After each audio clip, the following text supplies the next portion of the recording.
Jerusalem, a holy city to three major religions, is just one bone of contention in the Middle East conflict.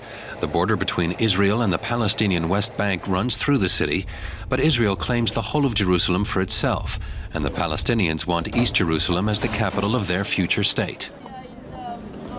This is the Western Wall, the holiest site for the Jews. But almost equal numbers of Israelis and Arabs live in the area. The situation throughout the West Bank is equally complicated. More than 600,000 Israelis live in the territory, spread over hundreds of official and illegal settlements. And the Israeli settlers keep on building.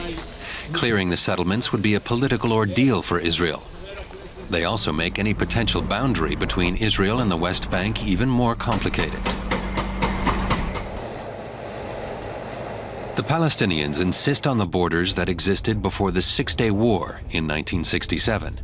But by building border fortifications over the past decade, seen here in yellow, Israel has moved further away from the pre-war boundaries. These walls, mainly found in the West Bank, are meant to keep out bombers from the Palestinian territories, with evident success, because the number of attacks in Israel has decreased significantly. The biggest security risk facing Israel today comes from the Gaza Strip. Along with the West Bank, the territory is intended to be part of the new Palestinian state.